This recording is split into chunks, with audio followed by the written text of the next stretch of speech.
Welcome to the First Unitarian Universalist Church of Houston. We extend a heartfelt welcome and invitation to join with us in worship and in service to the world.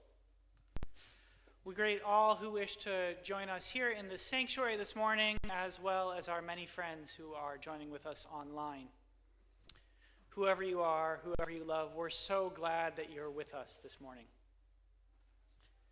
Today, I'd like to encourage you to visit our website, firstuu.org, so you can learn both more about our congregation and our annual online silent auction. There you'll find many wonderful items that you can bid on, and in doing so, support First Houston. Because of the pandemic, we have temporarily suspended congregational singing. We're delighted this morning that our music director, Dr. Jolie Rock, and our accompanist, Chelsea D'Souza, are going to be presenting today's hymns. In honor of Malcolm X's Islamic faith, we will not be having me lead the traditional call to worship, but instead offering a Muslim call to prayer. We hope that you hear this prayer in the spirit that it is offered as a tribute to the faith of one of the great religious leaders of the 20th century. So please sit back and center yourselves.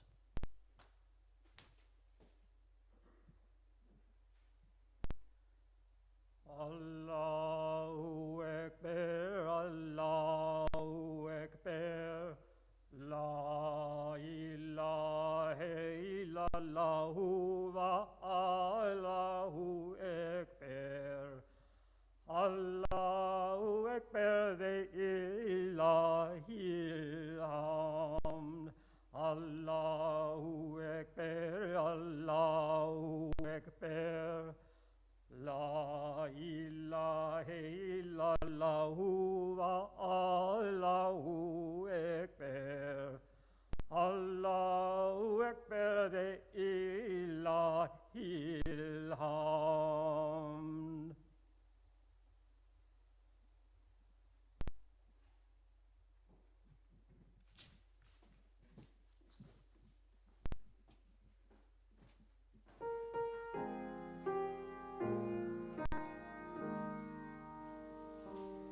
Celebremos compartiendo nuestras vidas, encendiendo esta luz.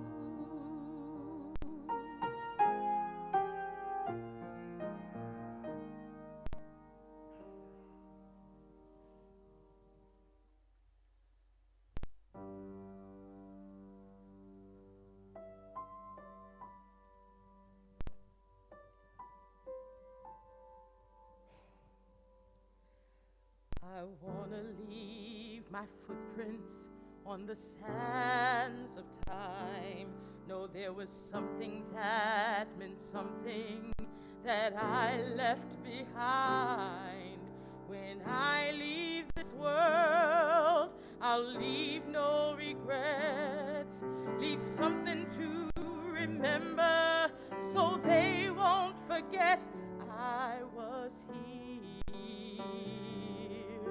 I lived, I loved, I was here. I did, I've done everything that I wanted, and it was more than I thought it would be. I will leave my mark so everyone will know I was here.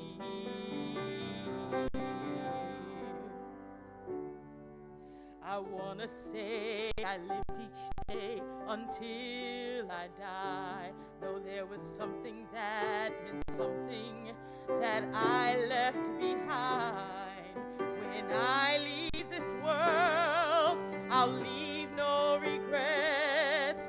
Leave something to remember so they won't forget I was here. I lived, I loved, I was here. I did, I've done everything that I wanted, and it was more than I thought it would be. I will leave my mark so everyone will know I was here.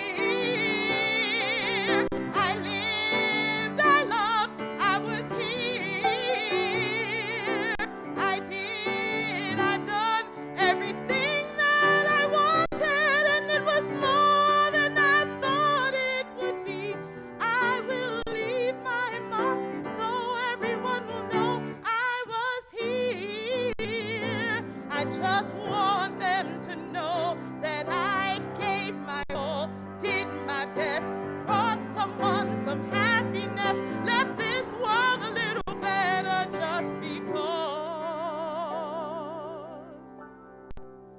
I was here. I lived, I loved, I was here. I did, I've done everything that I wanted, and it was more than I thought it would be. I will leave my mark so everyone will know I was here.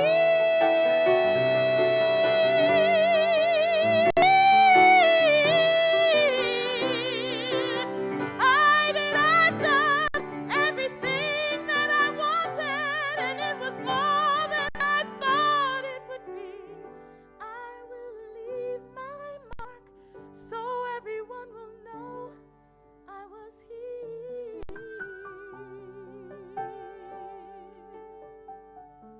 I was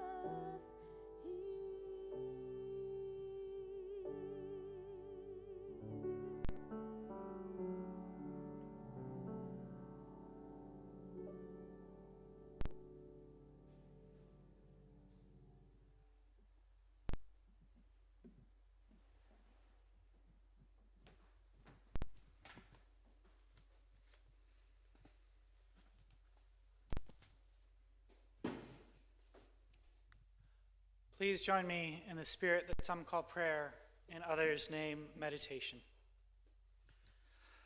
Open yourselves to the wonders and mysteries of the world. Open yourself to compassion and empathy. Take one breath. Take another. Center yourself. O Spirit of life, that some of us name God and others call the highest in human aspiration, or encounter in the beauty of humanity, the radiance of the sun, or the sweetness of earth, be with us this morning as we offer a simple prayer for peace. O Spirit of life, may this morning find those who have hardened their hearts in violence, softening them in love. Those who pursue war, seeking peace in the farms and in the cities. Those who proclaim the might of militaries, instead turning towards the path of diplomacy. Those who uplift nationalism, racism, white supremacy, converted instead to the truth that each of us is but a part of the great family of all souls. Hearing these words, may each do what they can to build peace in their homes and hearths, and resolve to carry love, not violence or hatred, in their hearts. That it might be so, I invite the congregation to say, Amen. We pause now to lift up that which sits heavy and light upon us. We lift up the peoples of Ukraine and the peoples of Russia, and indeed all the peoples of Europe and the world, and pray that at this time the foolishness of fearmongers and the selfishness of political leaders might be overcome and war and destruction averted. We pray with Joan Waddell, whose sister-in-law Jean Waddell died this last week of cancer.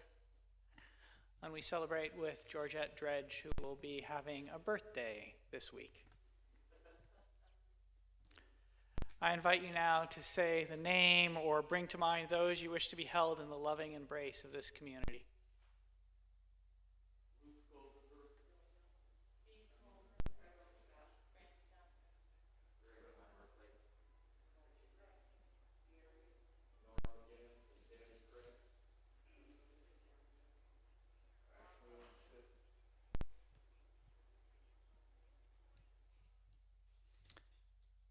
We hear these names and hold them in our hearts amid this great cloud of witness and memory in this beloved community. Let us now extend our sympathy, empathy, and compassion to all the suffering and joy that goes unnamed amongst us. Pause now in awe and wonder of the beauty, diversity that is life. And so, in the spirit of love, in the spirit of hope, and in the spirit of compassion, I invite you to enter into a time of silent meditation, reflection, or prayer.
In the stillness of this place, let this moment fill with grace. This is my prayer. This is my prayer.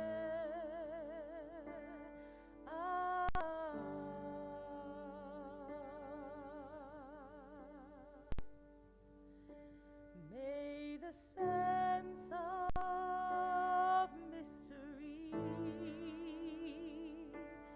guide us through our journey. This is my prayer. This is my prayer.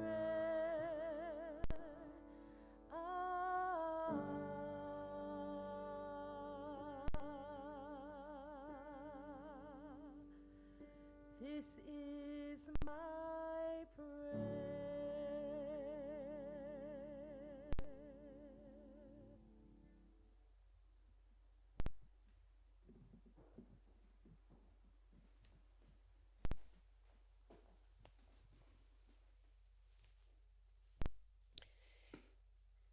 Each week, our morning offering is shared with an organization that shares our Unitarian Universalist values and through which we may live out our principles in the world. Members of our community projects team have worked for years with Project Row Houses. This morning, we welcome Ann Jeanette Gunter, Director of Community Enrichment Initiatives at Project Row Houses.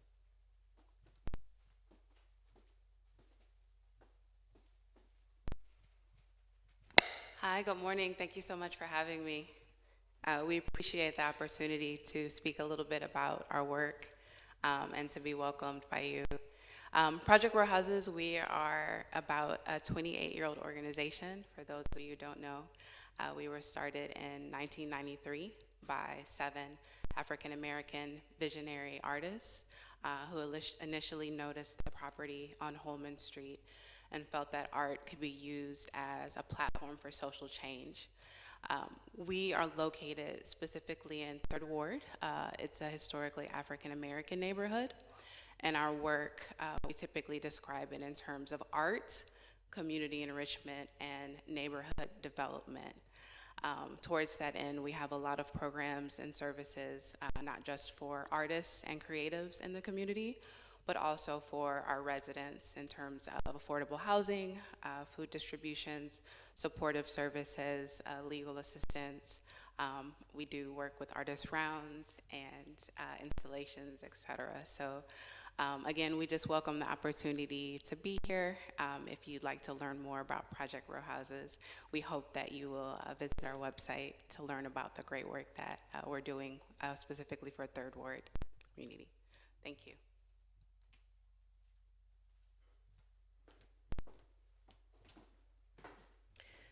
Those in our sanctuary will find the instructions for text giving in the order of service, and those watching the live stream will see the instructions on your screen.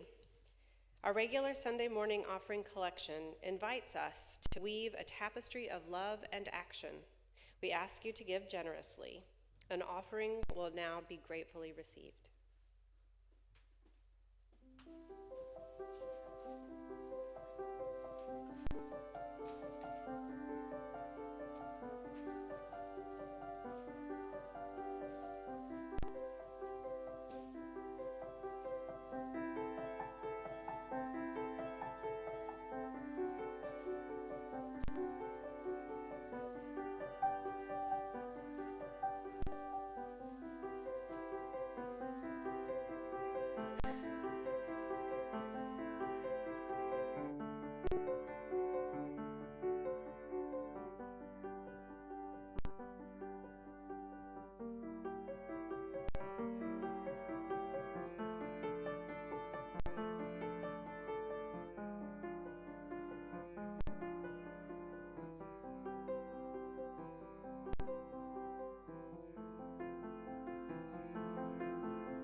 Please join with me in the words to dedicate our offering found in your order of service. To the work of this church, which is weaving a tapestry of love and action, we dedicate our lives, and these are our offerings.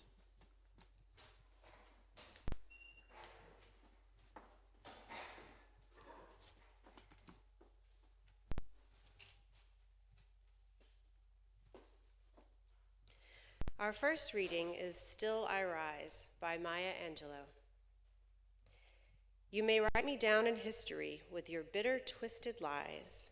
You may trod me in the very dirt, but still, like dust, I'll rise.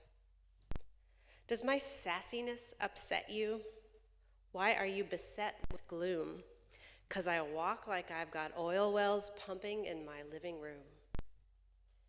Just like moons and like suns, with the certainty of tides, just like hopes springing high, still I'll rise. Did you want to see me broken, bowed head and lowered eyes, shoulders falling down like teardrops, weakened by my soulful cries? Does my haughtiness offend you? Don't you take it awful hard, 'cause I laugh like I've got gold mines digging in my own backyard. You may shoot me with your words, you may cut me with your eyes. You may kill me with your hatefulness, but still, like air, I'll rise. Does my sexiness upset you? Does it come as a surprise that I dance like I've got diamonds at the meetings of my thighs? Out of the huts of history's shame, I rise. Up from a past that's rooted in pain, I rise. I'm a black ocean, leaping and wide, welling and swelling, I bear in the tide. Leaving behind nights of terror and fear, I rise. Into a daybreak that's wondrously clear, I rise. Bringing the gifts that my ancestors gave, I am the dream and the hope of the slave. I rise. I rise. I rise. Here ends the first reading.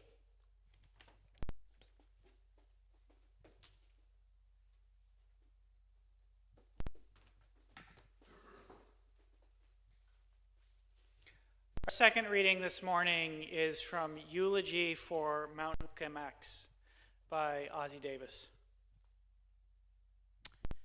Many will ask what Harlem finds to honor in this stormy, controversial, bold young captain, and we will smile.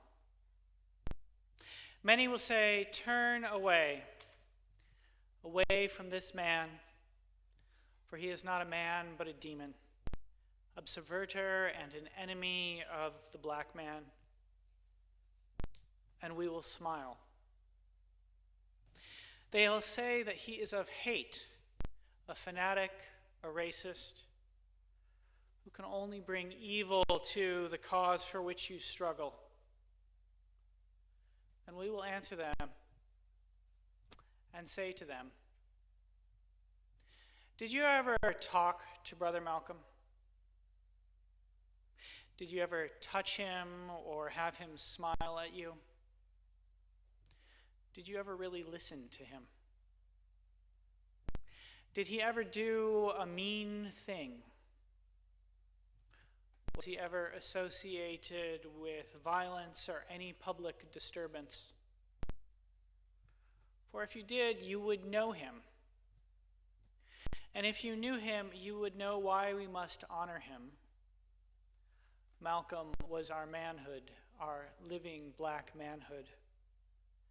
This was his meaning to his people. And in honoring him, we honor the best in ourselves. Last year from Africa, he wrote these words to a friend. My journey, he says, is almost ended. And I have a much broader scope than when I started out, which I believe will add a new life and new dimension to our struggle for freedom and honor and dignity in the States. Here ends the second reading.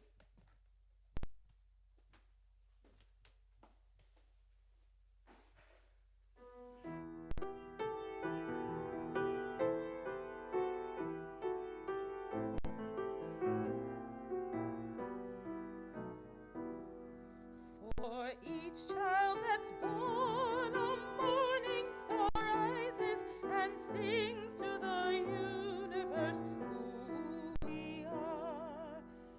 We are our grandmother's prayers, and we are our grandfather's dreamings. We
brings to the universe who we are.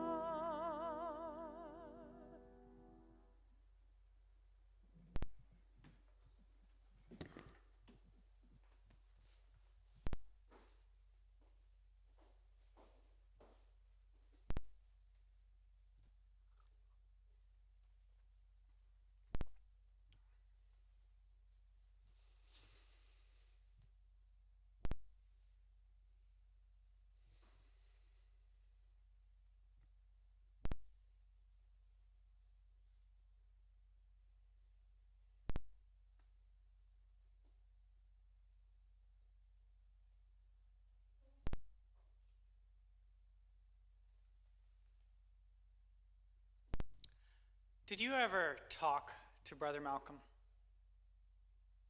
Did you ever touch him or have him smile at you? Did you ever really listen to him? I begin my sermon with these words from Ozzie Davis for a simple reason. Tomorrow marks the 57th anniversary of the assassination of El Hajj Malik el-Shabazz, best known as Malcolm X. Malcolm's voice is missed. The lieutenant governor of our state is openly threatening academic freedom. Like many others in his political party, he does not care for critical race theory. Actually, he does not care for the caricature of it that he has constructed. He reduces the theory to, in his words, the belief that if you're white, you're born a racist. Such a position is actually the opposite of what critical race theory argues.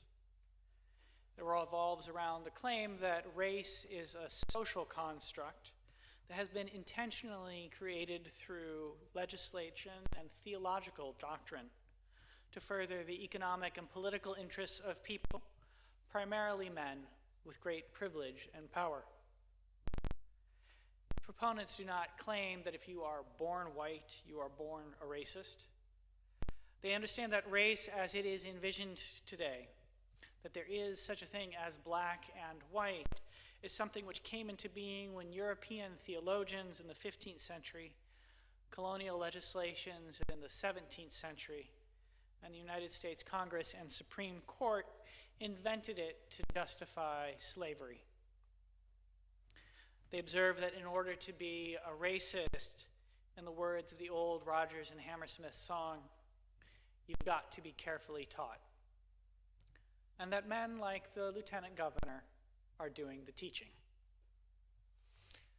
Shortly before his death, Malcolm X passionately put forth a position similar to one advocated by scholars of critical race theory. He stated, victims of racism are created in the image of the racists. He sought to reframe the struggle for civil rights as a struggle for human rights. He came to believe that white supremacy is a problem for all of humanity. He embraced, in the gendered language of the mid-20th century, brotherhood of all men, while warning, I don't believe in wasting brotherhood on anyone who doesn't want to practice it with me. In these times when the lieutenant governor and men like him spew forth obfuscating drivel and pass harmful laws in an effort to further what W.E. Du Bois once named the propaganda of history, Malcolm's voice is missing. Arguably one of the most important political and religious thinkers of the 20th century, there's no federal holiday for his name. Tomorrow we don't celebrate Malcolm X Day, we celebrate President's Day. Though he once had a postage stamp, he does not have a monument on the National Mall. He's not even much honored in his hometown. I know this because Malcolm and I grew up in the same place. We're each from Lansing, Michigan. And here, of course, I should acknowledge the obvious. I'm a white man talking about a black man, and not just any black man, but the one who Ozzie Davis named our own shining black prince, a person who in life and in death has symbolized much of the struggle for black liberation. My whiteness is almost certainly one reason why I did not learn that Malcolm and I, more than 40 years apart, spent our childhoods on many of the same streets. Indeed, he's entirely absent from my early memories of the city we both shared. When I was a kid, there was no high school, middle school, or elementary school named for him in his hometown. No street carried his name. No statue of him sat at the city's center or graced one of its parks.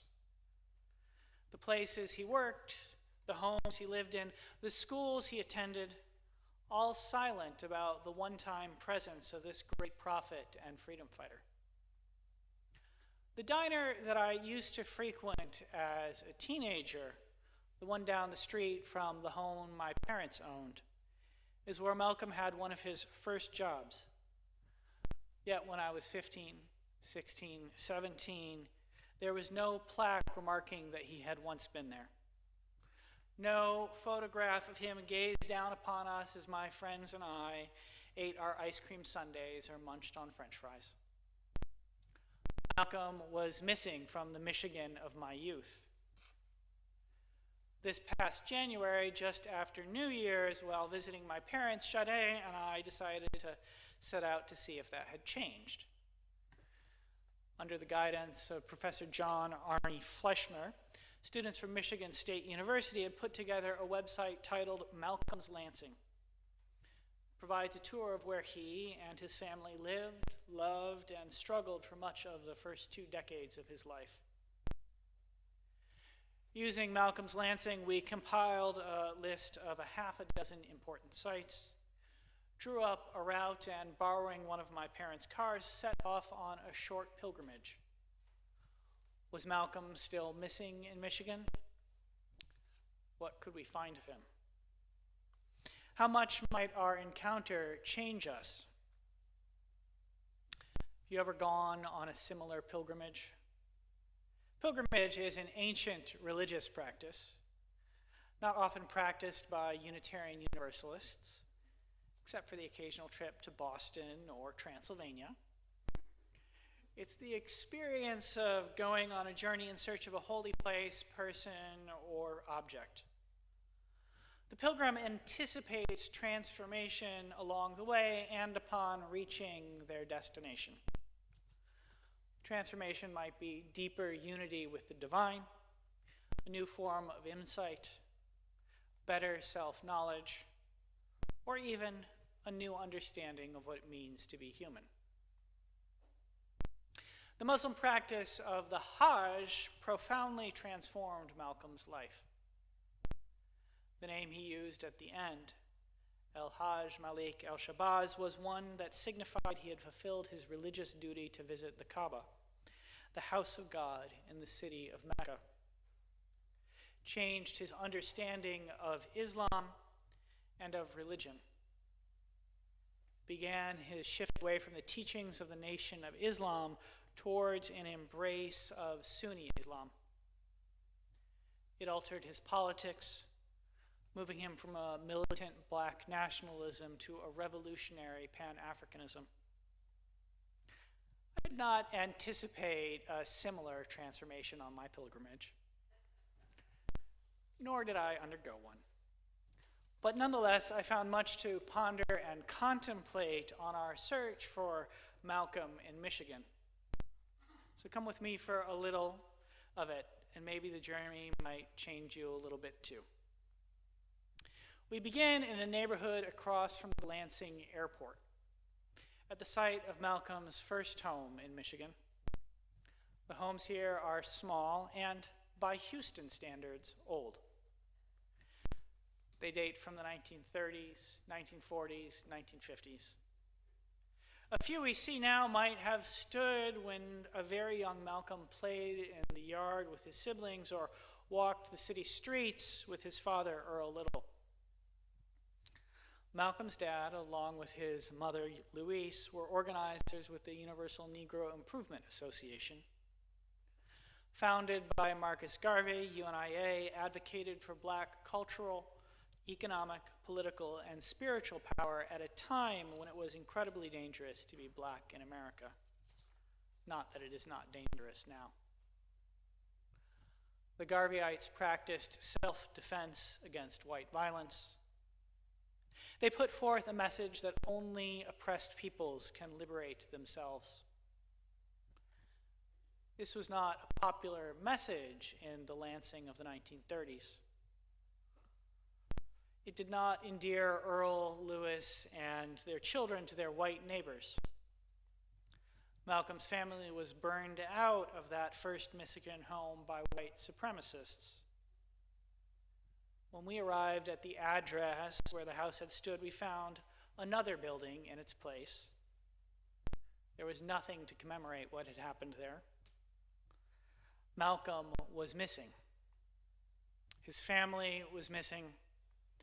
There was not a trace to be found. Our next stop took us to his family's second home site. They lived there only briefly. All we found was a parking lot. No home, no marker, just asphalt. Malcolm was missing there as well. At this point, feeling dispirited, we thought we would try the place his third home had been situated. According to Malcolm's Lansing, completed in 2015, there was a historical marker there honoring his time in Michigan. Driving another 10 minutes or so through the gray of winter, we arrived at our destination only to find nothing. We found out later that someone last year had destroyed the marker in an act of vandalism.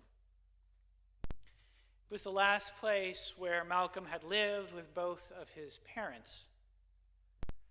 While his family was in that home, his father died, crushed to death by a streetcar. It's unclear exactly what happened. Some people claim that Earl Little was pushed under the streetcar by white supremacists. Others believe that his death was accidental. Malcolm himself seemed to be uncertain on this point, sometimes describing his father as a victim of white violence, and other times calling his death an accident. Whatever the case, when we visited the intersection of East Michigan Avenue and Detroit Street, the site where Earl Little had died, we found no memorial for him there. There was only asphalt, the streetcar and its tracks long gone, despite the fact that some of Malcolm's daughters had visited it a few years ago as part of their own pilgrimage in honor of their father and grandparents. The two next stop on our pilgrimage brought us to the only real enduring presence or public recognition of Malcolm in Lansing. There's a street named after him. We found the spot where Malcolm X Street and Martin Luther King Boulevard intersect and took pictures there. The juxtaposition of the two men might seem curious to some. They're often presented in the media as contrasting oppositional figures. The truth, as it often is different. At the end of their lives, they were far closer than it is commonly appreciated. As the great theologian James Cone wrote, near his end, Malcolm started to advocate hope and the participation of African Americans in the political process. And near his end, King found his dream shattered, observed the nightmare in American cities and on the battlefields of Vietnam. And he began to talk like Malcolm. Our final stop should have been a celebration of the way in which Malcolm's hometown had come to honor him. We went to visit the Chapaz Public School Academy, featuring a sign with a red, black, and green Pan-African banner and a portrait of Malcolm. We hoped that we would find an institution in the city devoted to furthering his legacy. Instead, we found the school permanently shuttered and a large banner reading, "Court-ordered sale," nailed over the academy's placard. It seemed that Malcolm was destined to be missing from Michigan. The closure of the Shabazz Public School Academy in the absence of Malcolm's historical marker are uncomfortable metaphors for the propaganda of history that people like Texas's lieutenant governor are waging under the guise of their assault on critical race theory. It might be better to call the school's demise and the marker's vandalism as symptoms of the assault. The lieutenant governor's project is fundamentally about the erasure of history and its replacement with something that furthers a political agenda centered on the maintenance of white power and supremacy. Almost 90 years ago, W.E. Du Bois, one of Malcolm's heroes, described such efforts as a project to discredit human beings, put forth by those who would compromise truth in the past in order to make peace in the present and guide policy in the future. Those who would compromise truth. Here I would direct you to the fourth principle of the Unitarian Universalist Association. It states that our religious communion is committed to a free and responsible search for truth and meaning. Freedom of speech and a devotion to the search for truth of human existence are one of the organizing principles of the Unitarian Universalist faith tradition. Indeed, if there is a single thread that connects Unitarianism from the 15th century to the 21st century, it is a desire to seek truth and speak freely. It's so important among us that we even encode it in our agreements between ministers and congregations. My own contract with First Houston has a clause that reads, "The church affirms the developmental minister's freedom of speech in the pulpit and in the community, and will not abridge it in any way."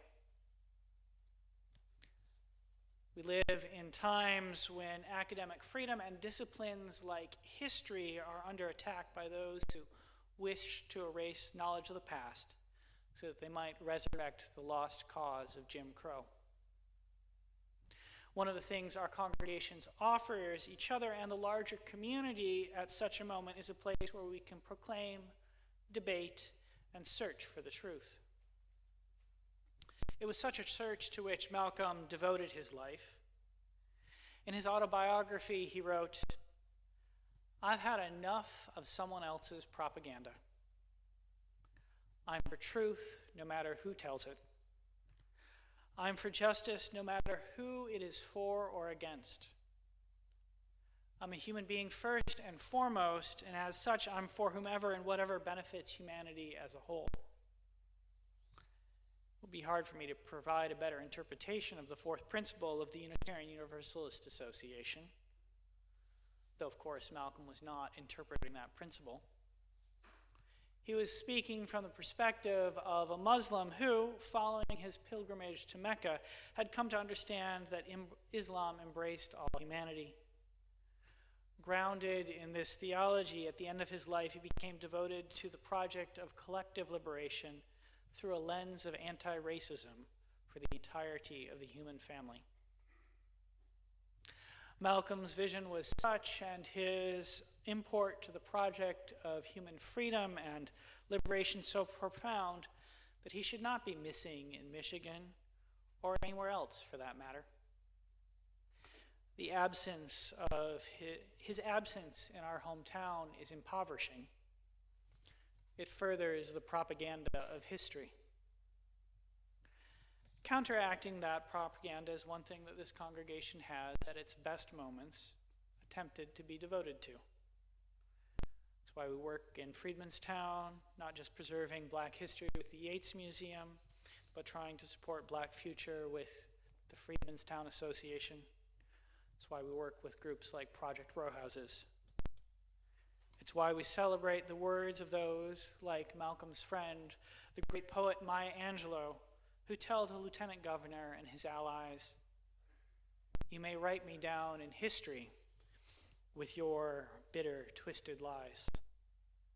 You may trod me in the very dirt, but still, like dust, I rise. That's why this pulpit has, for more than 100 years, been devoted to the search for truth and celebration of freedom of speech. I was reminded of the importance of these things and these searches on my own pilgrimage looking for Malcolm in Michigan. Perhaps I have reminded you of them as well. El-Hajj Malik el-Shabazz certainly believed in them and thought that they were central to the human and religious project. For the truth he lived, devoted to the cause of freedom and the end of white supremacy, he died. Did you ever talk to Brother Malcolm? Did you ever touch him or have him smile at you? Did you ever really listen to him? So that we might oppose the propaganda of history, hear the words of Malcolm X, and find the truth that leads to liberation, I invite the congregation to say, Amen. Has anybody here seen my old friend Malcolm? Can you tell me where he's gone? He freed a lot of people, but it seems the good die young. And I just looked around and he's gone.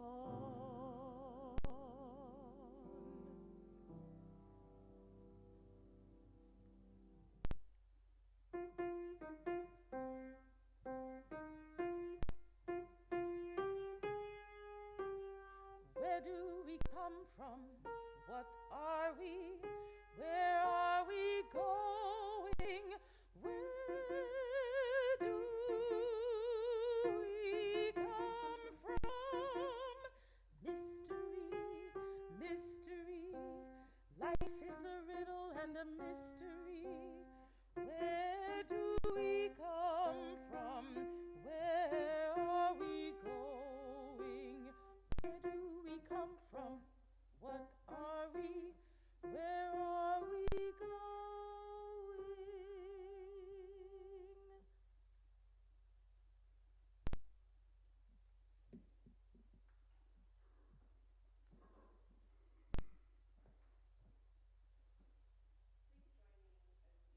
Extinguish the chalice with the words printed in the order of service.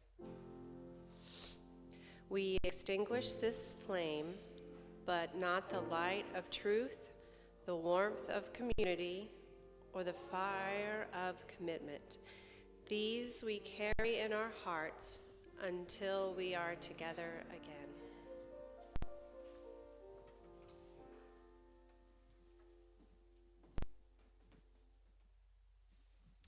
As we leave this place, let us again lift up the words of Malcolm X. I've had enough of someone else's propaganda. I'm for truth, no matter who tells it. I'm for justice, no matter who is for or against it.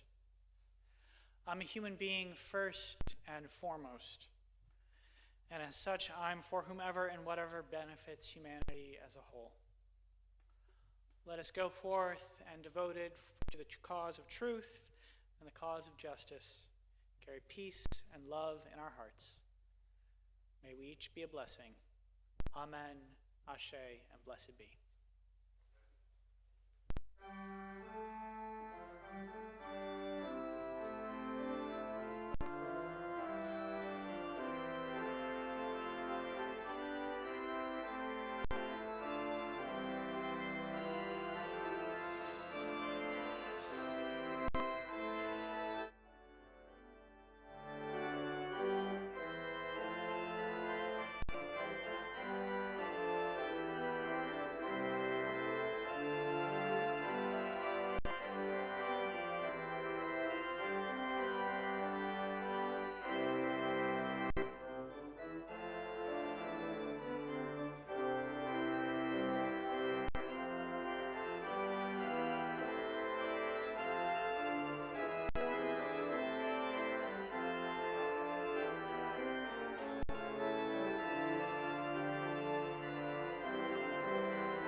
Thank you so much for watching our service today.